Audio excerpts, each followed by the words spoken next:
नमस्कार। Technical analysis course के 10th episode में आपका स्वागत है। पिछले एपिसोड में हमने हरामी पैटर्न्स के बारे में बात की थी, जैसे कि बुलिश हरामी पैटर्न और बेयरिश हरामी पैटर्न। हरामी पैटर्न का और एक टाइप होता है जिसके बारे में आज हम बात करने वाले हैं। साथ ही हम कुछ और पैटर्न्स के बारे में भी आज बात करने वाले हैं। तो सबसे पहले आज हम बात करने वाले हैं हरामी क्रॉस के बारे में।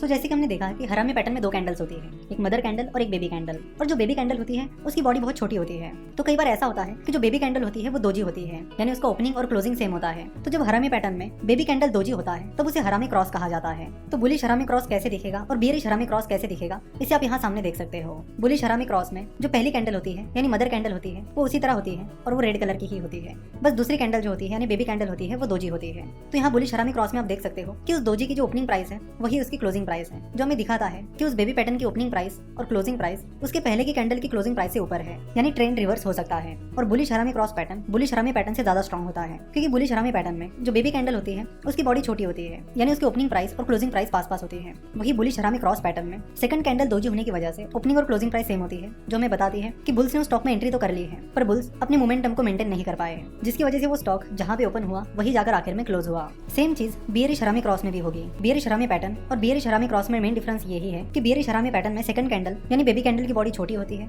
और बेयरिश हरामी क्रॉस पैटर्न में सेकंड कैंडल यानी बेबी कैंडल दोजी होता है। सो अगर आप बात करेंगे कि इन दोनों में से स्ट्रॉन्ग कौन है तो बेयरिश हरामी क्रॉस बेयरिश हरामी पैटर्न से स्ट्रॉन्गर होता है। तो आई होप कि आपको हरामी क्रॉस अच्छे से समझ में आया होगा।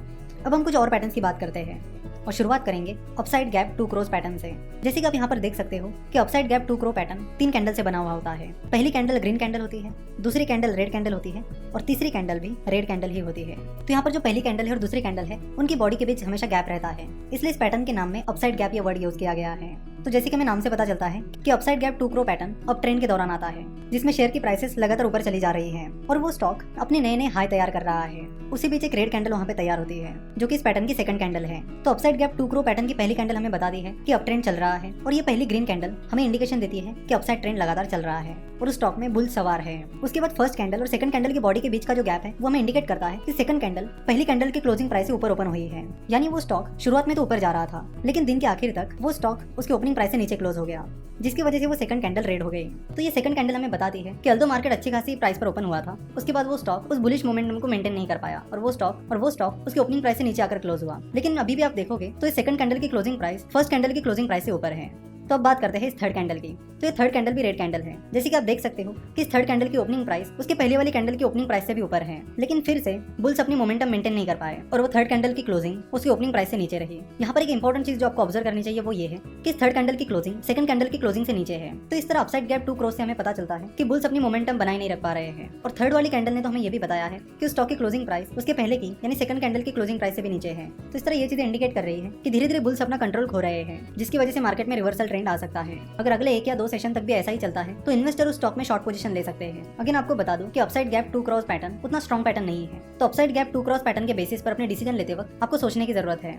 अब हम बात करेंगे 3 ब्लैक क्रॉस के बारे में। 3 ब्लैक क्रॉस कुछ इस तरह दिखते हैं। तो जैसे कि आप देख सकते हो कि 3 ब्लैक क्रॉस अपवर्ड ट्रेंड के दौरान आते हैं। 3 ब्लैक क्रॉस को पहचानने के 2-3 तरीके हैं। पहला ये कि 3 ब्लैक क्रॉस में ये जो 3 रेड कैंडल्स हैं उनकी क्लोजिंग प्राइस उनकी लो प्राइस के करीब होती है। तो आप यहाँ पर देख सकते हो कि इन तीनों भी रेड कैंडल्स की क्लोजिंग प्राइस उनकी लो प्राइस के बहुत नजदीक है। And second most important thing, second candle की ओपनिंग प्राइस फर्स्ट कैंडल के बॉडी के अंदर है। सिमिलरली थर्ड कैंडल की ओपनिंग प्राइस सेकंड कैंडल के बॉडी के अंदर है। तो ये भी 3 ब्लैक क्रॉस का इंपॉर्टेंट क्राइटेरिया है। चलो तो देखते हैं कि 3 ब्लैक क्रॉस के पीछे की थॉट प्रोसेस क्या है। मार्केट में अपट्रेंड चल रहा है, उसी बीच एक रेड कैंडल आ जाती है जो हमें बताती है कि मार्केट में ट्रेंड चेंज हो रहा है। देन जो सेकंड रेड कैंडल है वो हमें बताती है कि उस दिन उस स्टॉक की ओपनिंग प्राइस उसके पहले के कैंडल के दिन से कम है। सिमिलरली उसकी क्लोजिंग प्राइस भी उसके पहले की कैंडल से कम है। यही चीज तीसरे कैंडल के दिन भी हुई। तीसरे कैंडल की ओपनिंग प्राइस सेकंड कैंडल की ओपनिंग प्राइस से कम है। सिमिलरली तीसरे कैंडल की क्लोजिंग प्राइस भी उसकी पहले की कैंडल की क्लोजिंग प्राइस से कम है, जो हमें बता रहा है कि बियर्स लगातार मोमेंटम में आ रहे हैं और अपना मोमेंटम बनाए रख पा रहे हैं। तो 3 ब्लैक क्रॉस हमें बियरिश ट्रेंड का कंफर्मेशन देते हैं। पर 3 ब्लैक क्रॉस पैटर्न के साथ दिक्कत ये है कि ये पैटर्न पूरा होने में 3 दिन लगते हैं और ये बड़ा एक क्लियर कट पैटर्न है, जिसकी वजह से कई बार ट्रेडर्स के हाथ से अच्छी खासी अपॉर्चुनिटीज चली जाती है।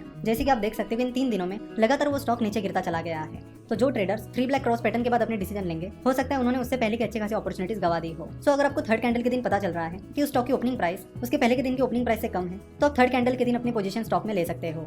3 ब्लैक क्रॉस पैटर्न के बाद अब हम बात करेंगे 3 व्हाइट सोल्जर्स पैटर्न के बारे में। 3 व्हाइट सोल्जर पैटर्न कुछ इस तरह दिखता है। 3 व्हाइट सोल्जर्स में 3 कैंडल्स होती है और ये तीनों भी कैंडल्स ग्रीन कैंडल्स होती है। तो 3 व्हाइट सोल्जर्स को पहचानने का तरीका ये है कि सेकंड ग्रीन कैंडल की ओपनिंग प्राइस उसके पहली वाली कैंडल से ऊपर रहेगी। सिमिलरली इस सेकंड कैंडल की क्लोजिंग प्राइस उसके पहली वाली कैंडल की क्लोजिंग प्राइस से ऊपर रहेगी। सेम चीज थर्ड कैंडल के बारे में भी लागू होती है। थर्ड कैंडल की ओपनिंग प्राइस सेकंड कैंडल की ओपनिंग प्राइस से ऊपर होगी और थर्ड कैंडल की क्लोजिंग प्राइस सेकंड कैंडल की क्लोजिंग प्राइस से ऊपर होगी। सो अगर आपको 3 white soldier pattern down trend के दौरान या फिर स्टेबल मार्केट के दौरान मिलता है तो एक इंडिकेशन है कि बुल्स मार्केट में एंट्री कर रहे हैं और उन्होंने अच्छी खासी एंट्री कर भी ली है। तो 3 व्हाइट सोल्जर्स पैटर्न हमें बताता है कि बुलिश ट्रेंड शुरू हो गया है और आप मार्केट में पोजीशन ले सकते हो। बट 3 व्हाइट सोल्जर पैटर्न के बारे में भी दिक्कत ये है कि ये पैटर्न 3 कैंडल से बना है, जिसकी वजह से कंफर्मेशन मिलने में काफी टाइम लगता है और इसमें कई बार ऐसा होता है कि ट्रेडर्स अपॉर्चुनिटी खो सकते हैं। इसलिए अगर आप इस पैटर्न को तीसरे दिन की शुरुआत में ही पहचान लेते हो और देख लेते हो कि तीसरे कैंडल के दिन स्टॉक की ओपनिंग प्राइस उसके पहले वाले कैंडल से ज्यादा है तो उस दिन आप उस स्टॉक में एंट्री कर सकते हो, या फिर आप उस पूरे पैटर्न का इंतजार कर सकते हो, यानी तीसरे दिन तक स्टॉक क्लोज होने का इंतजार कर सकते हो और उसके अगले दिन मार्केट में अपनी पोजीशन ले सकते हो।